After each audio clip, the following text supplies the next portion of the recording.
Hello बच्चों, कैसे हैं आप। विज्ञान विषय की ऑनलाइन क्लास में आप सभी का स्वागत है। आज हम पढ़ेंगे कक्षा 8 अध्याय 12 घर्षण। आपने ट्रैफिक सिग्नल पर कार अथवा ट्रक चालक को अपने वाहन को मंद करते हुए जरूर देखा होगा। जब भी आप आवश्यक होता है अपनी साइकिल के ब्रेक लगाकर उसे मंद करते हैं। क्या आपने कभी सोचा है कि ब्रेक लगाने पर वाहन मंद क्यों हो जाता है? केवल वाहन ही नहीं, कोई भी एक वस्तु जो दूसरी वस्तु के पृष्ठ पर गति कर रही होती है वह मंद हो जाती है जब उस पर कोई बाहरी बल न लगाया गया हो। क्या आपने फर्श पर लुढ़कती हुई गेंद को कुछ समय पश्चात रुकते देखा है? जब हमारे कदम केले के छिलके पर पड़ते हैं तो हम फिसल क्यों जाते हैं? एक गीले फर्श पर चलना कठिन क्यों होता है? हम श्यामपट्ट पर किस प्रकार लिख पाते हैं? हम दीवार में कील कैसे ठोक पाते हैं? क्यों हमारे जूते तथा चप्पलों की तलियां घिस जाती है? गाड़ियों के टायर क्यों घिस जाते हैं? कुछ विशेष वाहनों के डिजाइन विशेष आकृति के क्यों बनाए जाते हैं? जब हम कैरम बोर्ड पर खेलते हैं तो उस पर पाउडर क्यों छिड़कते हैं? इन सभी प्रश्नों के उत्तर हम इस अध्याय में जानेंगे। आइए घर्षण बल को समझने के लिए क्रियाकलाप करते हैं। मेज पर रखी किसी पुस्तक को एक दिशा में धकेलते हैं। हम क्या देखते हैं? पुस्तक कुछ दूरी तय करके रुक जाती। अब पुस्तक को विपरीत दिशा में धकेलिए। अब भी पुस्तक कुछ दूरी तय करके रुक जाती है। क्या हम कह सकते हैं कि पुस्तक की गति का विरोध करने के लिए इस पर कोई बल लगना चाहिए? इस बल को हम घर्षण बल कहते हैं। जब हम पुस्तक को बाईं दिशा में धकेलते हैं तो घर्षण बल दाईं दिशा में लगता है, और जब पुस्तक को हम दाईं दिशा में धकेलते हैं तो घर्षण बल बाईं दिशा में लगता है। घर्षण बल सदैव ही लगाए गए बल का विरोध करता है। क्या सभी पृष्ठों पर समान घर्षण बल लगता है? क्या यह पृष्ठों के चिकनेपन पर निर्भर करता है? घर्षण को प्रभावित करने वाले कारक।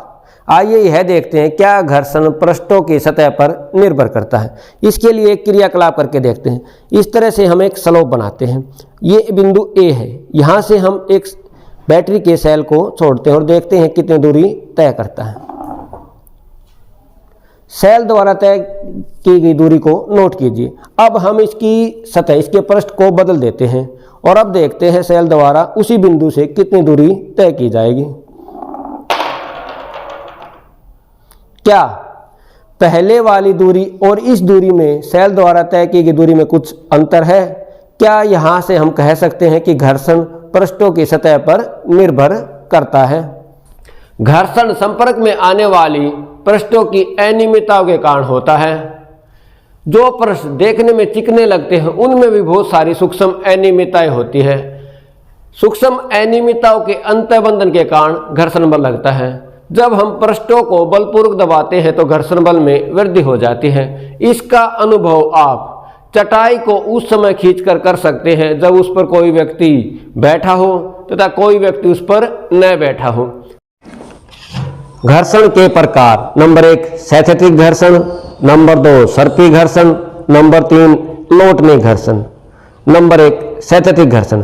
दोनों पृष्ठ तल विराम से गति में आने पर विपरीत दिशाओं में गति करते हुए जो बल परस्पर लगाते हैं उसे स्थैतिक घर्षण कहते हैं।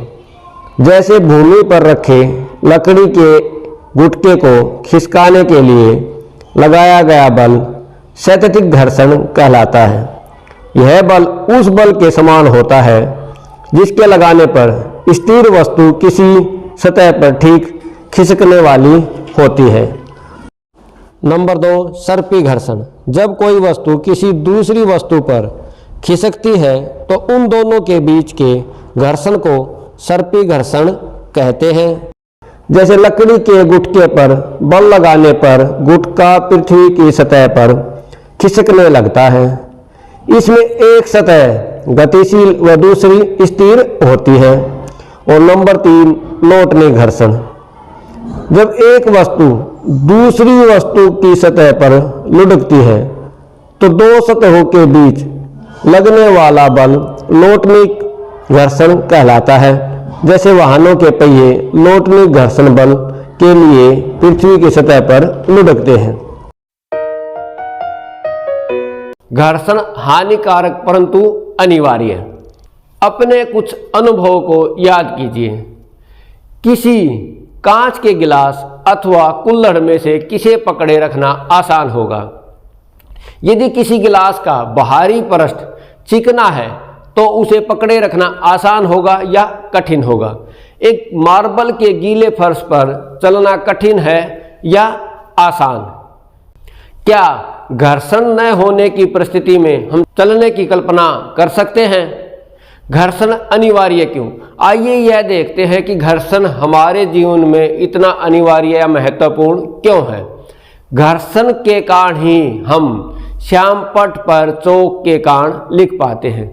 घर्षण के कारण ही आप अपनी नोटबुक में पेन अथवा पेंसिल से लिख पाते हैं। यदि वाहन के टायरों तथा सड़क के बीच घर्षण बल न होता तो न तो वाहन की गति आरंभ की जा सकती थी, न ही उसे रोका जा सकता था और न ही उसकी दिशा परिवर्तित की जा सकती थी। घर्षण के कारण ही हम भवनों का निर्माण कर सकते हैं। घर्षण के कारण ही माचिस की तीली रगड़ने पर आग पकड़ लेती है। यदि घर्षण नहीं होता तो कोई वस्तु यदि गति आरंभ कर देती तो उसको रोकना संभव नहीं था। घर्षण हानिकारक क्यों? घर्षण हमारे लिए इतना फायदेमंद है, फिर वो हानिकारक कैसे है? घर्षण के कारण वस्तुएं घिस जाती है, चाहे वो पेंच, बॉल बेयरिंग, गाड़ियों के टायर अथवा आपके जूतों की तली ही क्यों न हो। आपने यह देखा होगा कि जब विद्युत मिक्सर को हम कुछ मिनट के लिए चलाते हैं तो उसका जार गर्म हो जाता है, क्योंकि घर्षण ऊष्मा उत्पन्न करता है। वास्तव में जब हम किसी मशीन का उपयोग करते हैं तो घर्षण से उत्पन्न ऊष्मा के कारण अत्यधिक ऊर्जा नष्ट हो जाती है। हमने देखा कि घर्षण हमारे लिए वांछनीय भी होता है परंतु हानिकारक भी होता है। कुछ जगह पर हमें घर्षण को बढ़ाना पड़ता है तथा कुछ जगह पर हमें घर्षण को कम करना होता है। घर्षण को बढ़ाना या घटाना। घर्षण वांछनीय क्यों? क्या आपने कभी सोचा है कि आपके जूतों की तली खांचेदार क्यों है? जूतों की तली खांचेदार इसलिए होती है ताकि उसकी फर्श से पकड़ अच्छी तरह बन सके, घर्षण बल बढ़ जाए और हमें चलने में किसी तरह की कठिनाई न हो। आपने गाड़ियों, ट्रकों तथा बुलडोजरों के टायरों को अवश्य देखा होगा। उनके टायर खांचेदार होते हैं। खांचेदार टायर सड़क तथा वाहन के बीच घर्षण बल को बढ़ा देते हैं, जिसके कारण उनको चलने में किसी तरह की कठिनाई नहीं होती। अब गाड़ियों के टायर तथा जूतों की तली को खांचेदार बनाने का कारण सिर्फ यही है कि हम घर्षण बल को बढ़ाना चाहते हैं। आपने किसी कबड्डी खिलाड़ी को अपने हाथों पर मिट्टी रगड़ते हुए देखा होगा। वह मिट्टी इसलिए रगड़ता है ताकि उसके हाथों के बीच घर्षण बल बढ़ जाए और वह अपने प्रतिद्वंदी को आसानी से पकड़ सके। कुछ अन्य परिस्थितियों में घर्षण अवांछनीय होता है, वहां हमें उसको कम करना होता है। जैसे जब हम कैरम बोर्ड पर खेलते हैं तो हम कैरम बोर्ड पर पाउडर छिड़कते हैं ताकि घर्षण बल कम हो जाए।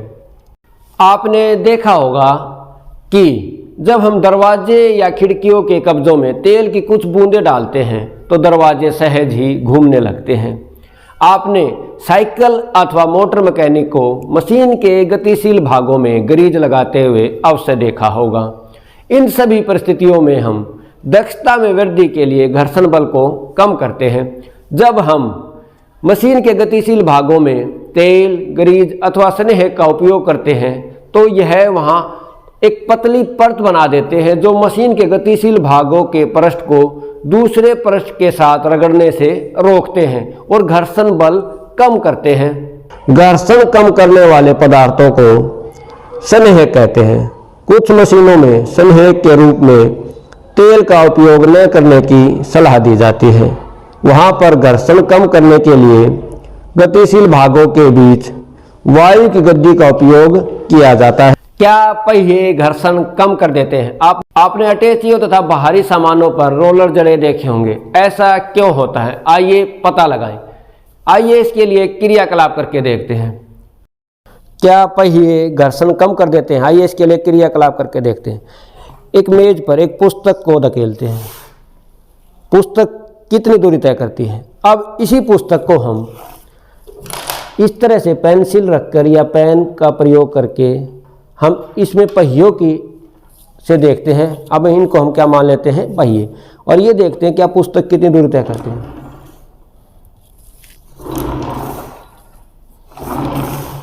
क्या पहियों द्वारा तय की गई दूरी पहले की अपेक्षा कम है या ज़्यादा है? पुस्तक के गतिशील होने पर पेंसिल लुढ़कती है। पेंसिल की इस प्रकार की गति को लोटनिक गति कहते हैं, क्योंकि लोटनिक घर्षण सर्पी घर्षण से कम होता है। इसलिए अधिकांश मशीनों में सर्पण को बॉल बेरिंग के उपयोग द्वारा लोटन में प्रतिस्थापित किया जाता है। तरल घर्षण। विज्ञान में गैसों तथा द्रवों को एक ही नाम तरल दिया गया है।